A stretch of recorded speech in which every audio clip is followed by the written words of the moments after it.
Well, hello there, everybody, and thanks for tuning into this video. So this is the third of this series, The Mystic Path to Illumination. And so here I'm going to be covering topics that I find super fascinating. And, some of it I'm just working through and learning, and some of it's I've been studying for pretty much my entire life. And especially this version of information I've been studying now for about 14, 15, 16 years. So it's definitely a passion of mine and something that I like to explore and cover with everybody. So hope you enjoy it, and let's just jump right into it. So I'm going to pull up my little handy dandy PowerPoint here. And again, it's called The Mystic Path to Illumination. So hopefully you guys enjoy that. And if you do enjoy that, please share this video and like and comment it. It just helps me get the information out there. And if you felt that it helped you, then maybe it'll help somebody else. So anyways, let's just jump right into it. So as I've shown you guys before, this show or this live feed is about the mystic path to soul illumination, is a transformative journey where myself delves into spiritual texts from ancient wisdom to modern teachings, offering deep insights on how to align with the soul and illuminate the path towards inner awakening. And I believe that that's totally what we're trying to do here, as an inner awakening. Each episode, myself blends timeless spiritual knowledge with personal reflections, guided listeners are on a journey of self-discovery, healing, and soul alignment. Whether exploring metaphysical principles, esoteric teachings, or practical ways to nurture your divine connection, this experience serves as a beacon for those ready to live in harmony with their highest and best selves. And so one of the things I personally believe is that we are stuck in our minds and in the programs that have been handed to us ever since we were young children. And I do believe in reincarnation. In a sense, now maybe not the way typically people believe in it, but I do believe that the soul lives on. And so therefore the soul is infinite, and there is nothing to be afraid about when it comes to death. It is just a transition to another state of beingness, or whatever you want to refer to that as. So right now, I'm on a kick on these two books. This is I've read God-Man, The Word Made Flesh, about 12, 13 years ago. And this book just came across my path, called The Book of Wisdom. I've actually taken images out of it. But I would recommend that you purchase these books because they are fantastic books. Now, going on to this particular live feed, I might eventually go into other books or other teachings and things that I've gotten in meditation or channeled. But for right now, this is where we're at. So let's just jump right into it.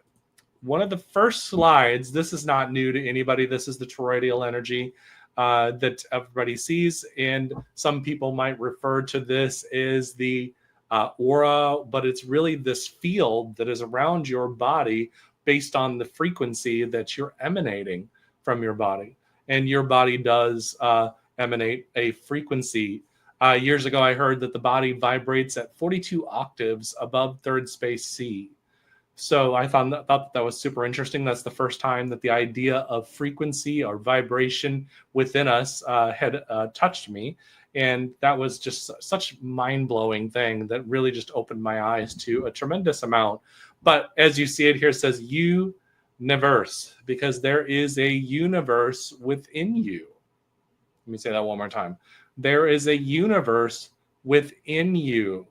Now, that may sound confusing because you maybe feel like you're just insignificant to the things that are going around you.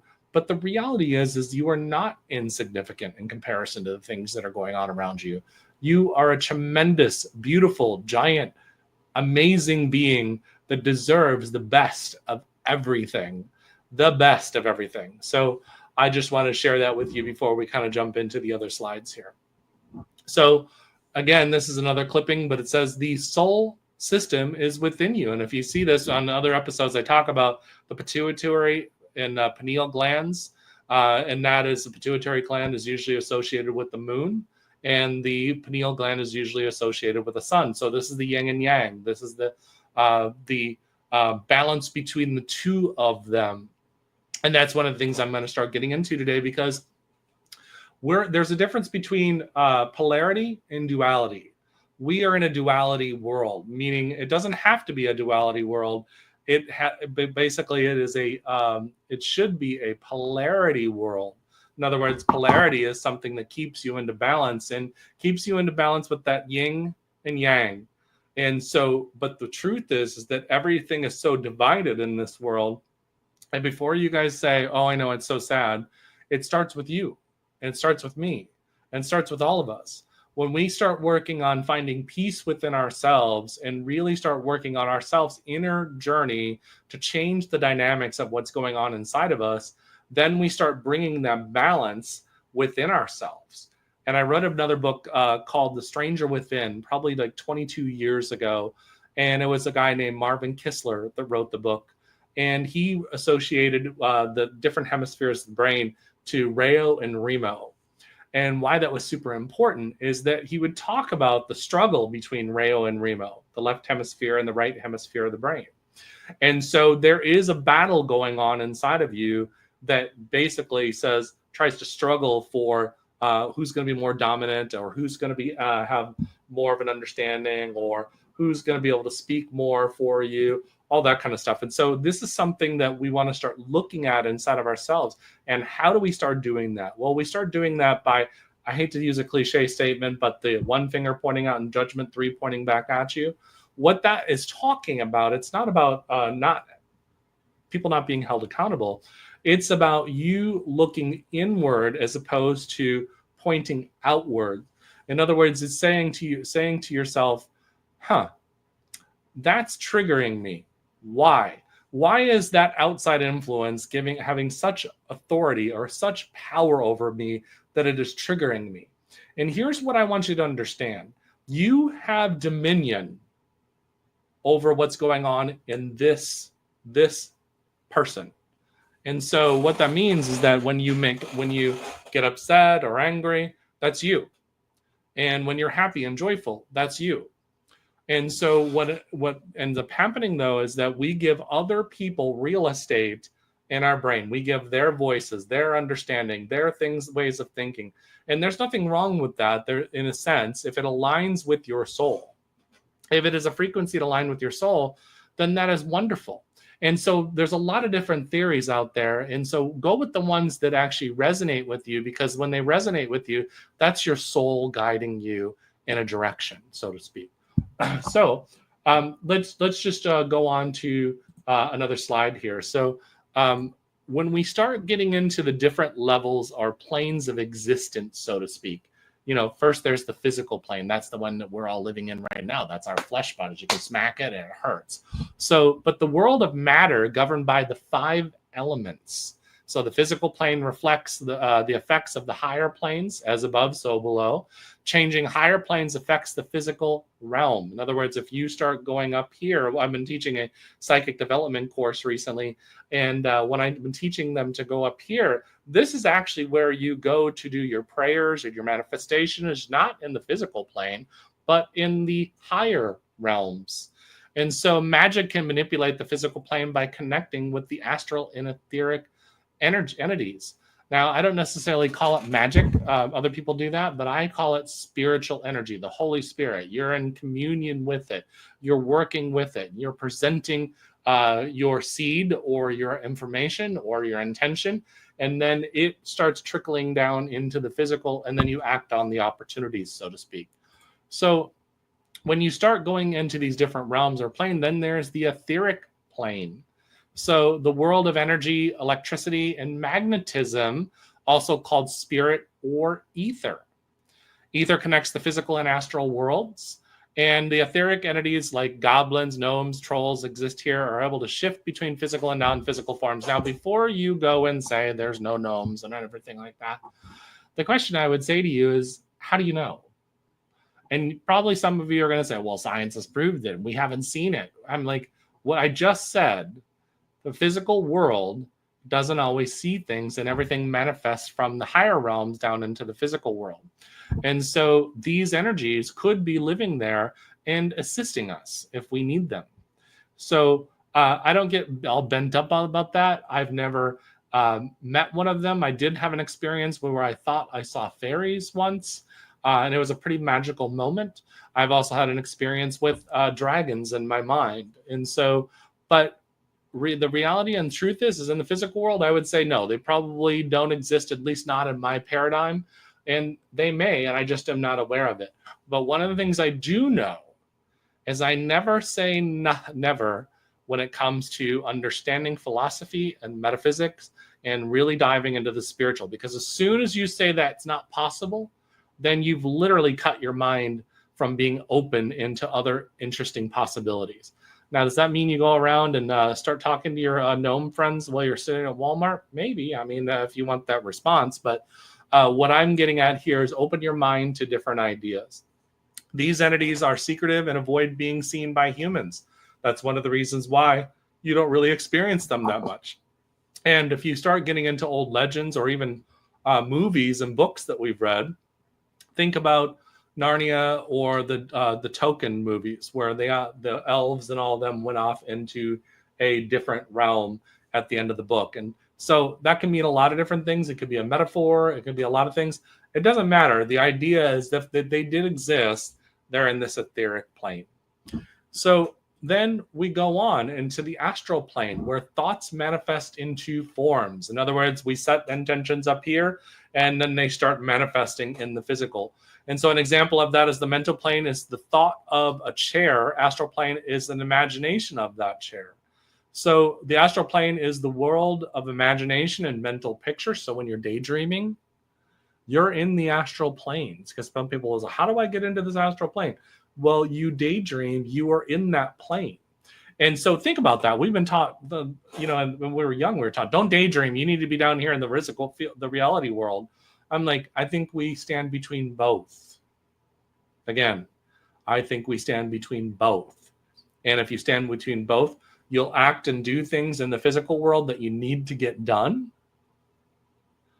And then you'll go into the astral plane to be in that dream state where you're trying to create.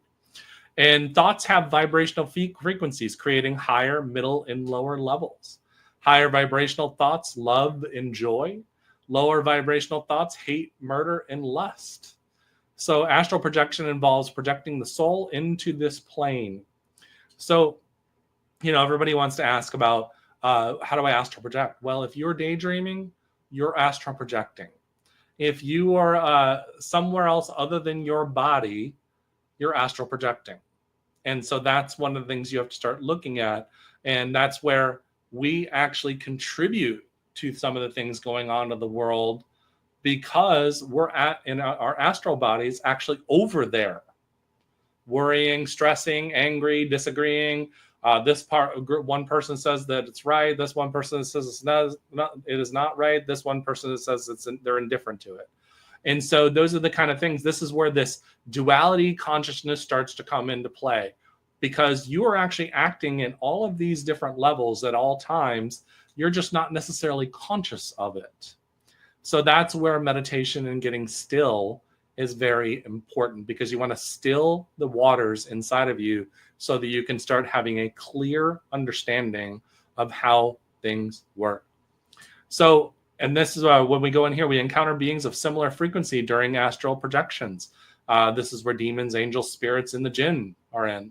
Elementals, spirits of the four elements, also reside in the astral plane. So you can actually ask for help from these realms as well, but you can also just send your own astral body over there and do it. So those are just the different planes of existence. There's the last one is the mental plane, this dimension of the mind connected to the universal mind, God, as some people would say. Thoughts are not created, but received based on frequency. And it's very interesting, because there's the legends of St. Francis of Assisi.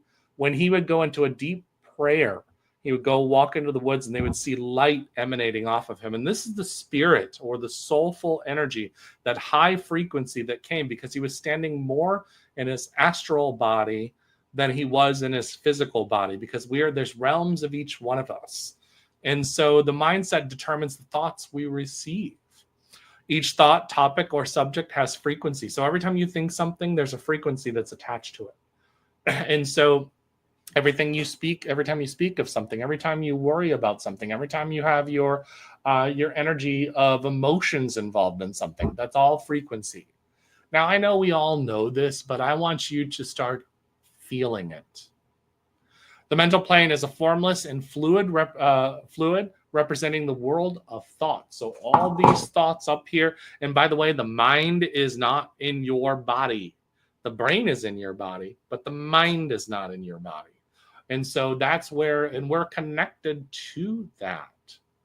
We are a part of that. And so when we start to look at that, that should really just give you a sense of empowerment. So when you start to say this in your mind and heart, peace of my mind, peace of my body, peace of my soul, peace of my mind, peace of my body, peace of my soul, peace of my mind, peace of my body, peace of my soul. When you start to say that, but really feel it, what I want you to do is to stop for a moment, and I want you to just get your energy and close your eyes, take a deep breath in. Peace of my mind, peace of my body, peace of my soul. Deep breath in through your nose and let it all out. Say it again. Peace of my mind, peace of my body, peace of my soul. Deep breath in. Let it all out. This time, if you said it verbally with your mouth, I want you to say it inward with your mind and your heart. Peace of my mind, peace of my body, peace of my soul. Now take a deep breath in. Let it all out. And what you're doing here is you're declaring to your inner world that you want peace for both your mind, body, and soul. For all three, you're saying peace. And when that happens, that energy, you're starting to go up into your mental and astral areas, and that is going to start sinking down into your physical world, bringing peace to your world.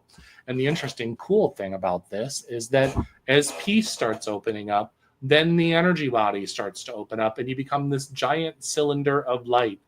If you don't think that doesn't affect the people around you, then you're sadly mistaken, because then peace will really start affecting other people. So your peace will start actually bringing peace to other people. And that's where you become so powerful. You become an emissary of light and peace in your world. So that is something you are very much capable of doing. And so when we start to go in here in the idea of the light body or in the energy body, we've got the Merkaba. And we've all seen this in pictures, but this is the Mer stands for light, Ka stands for spirit, and Ba stands for the body. And if you really understand this, it's basically two pyramids, one facing down and one facing up. And then one turns this way and the other one turns the other way. And so, and this shows you in the celestial sphere to portrait different planes of reality. And if you start to look at this, the vehicle of ascension, where we're talking about the mental, astral, and physical, but you look at this, neutralizing the duality of the self combining the upper and the lower self, you are a soul that experiences different realities within the multiverse. In each plane, you take a different bodies. Your aim is to become a multi-dimensional creature and not to be bound just by one reality. In other words, you don't need to be just bound in this physical reality. You want to be able to be in your wholeness of who you are and really honor God in a sense, because then you're the light of the world. And when you're the light of the world, you are the light or the emissary of truth, because the more you face truth in yourself, not truth on the outside, truth in yourself, then the more you start to find peace, the more you start to find joy, the more you start to find things in yourself that help you grow. So there is a tremendous amount of information here.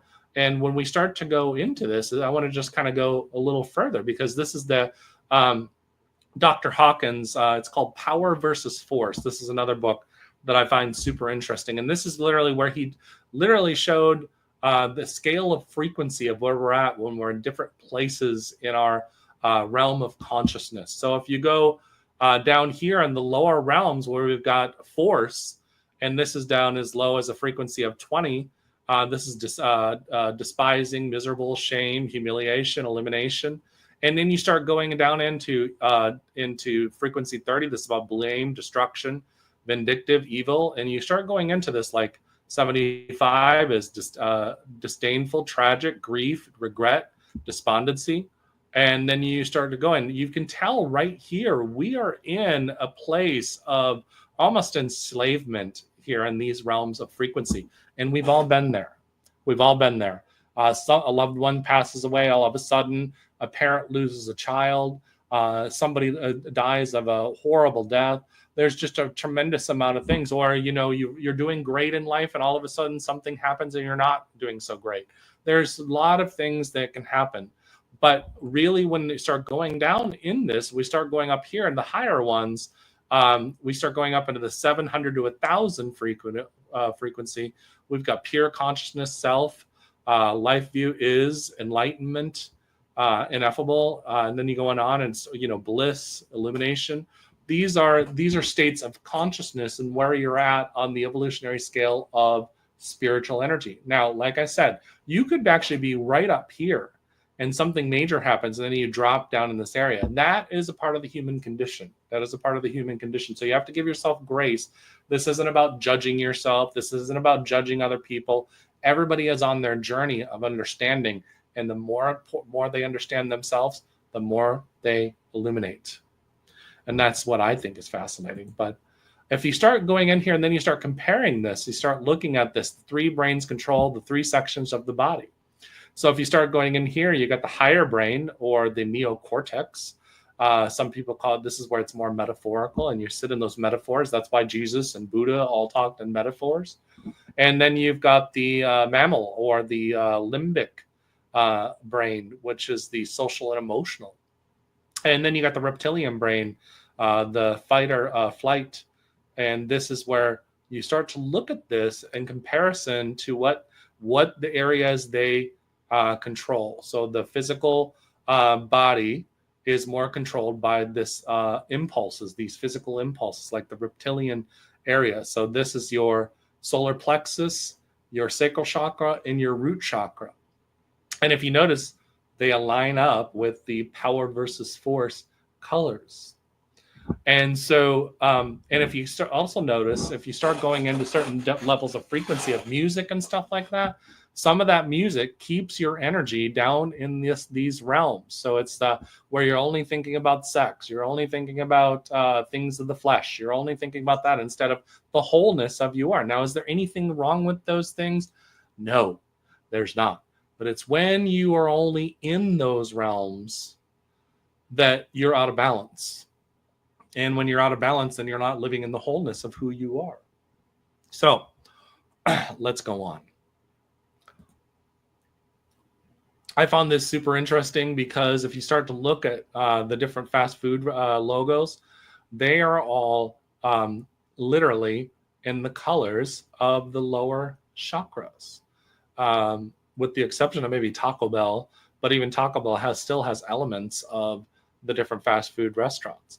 And so what is that telling us? That we look at that we already know it's appealing down into these areas of our frequency. So why that is important is that when you understand where things come from, then you can understand how to raise your energy. Now, is it all about just eating healthy? Well, that's a part of it, but I'm just saying that what we're looking at here is we want to be operating from a whole perspective, not just one perspective. We want to operate from the wholeness of who we are. And I think that's what's important. But I brought this up in the last episode, but I just think this is great. When you're astral projecting, you're much like Jesus. In Jesus, when he was walking on water, he wasn't physically walking on water. He was actually walking on the veil.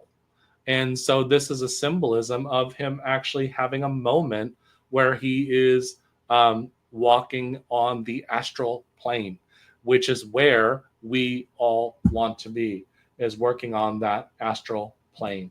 And so it's interesting because we're all in this energy and we're caught up in everything going on in the world except what's going on in here, except for having a relationship with what's going on in here, except for loving ourselves. And it's interesting because I'll tell clients all the time, I would like you to go this week. Usually we have sessions once a week, my long-term clients. And I say, I want you to go and I want you to sit in front of the mirror and I want you to look at yourself in the eyes and I want you to tell yourself how much you love yourself. And I want you to say, I love you, whatever your name is. And then you start saying it. About 80% of the time, people come back the next week. I'm like, how did you do on your homework? And they'll flat out tell me they didn't do it because it just makes them so uncomfortable. And I understand. I understand it making them uncomfortable because guess what? They haven't had the opportunity to get to know themselves at any level. And they've given everybody else love. They've paid attention to everybody else except for giving love and attention to themselves.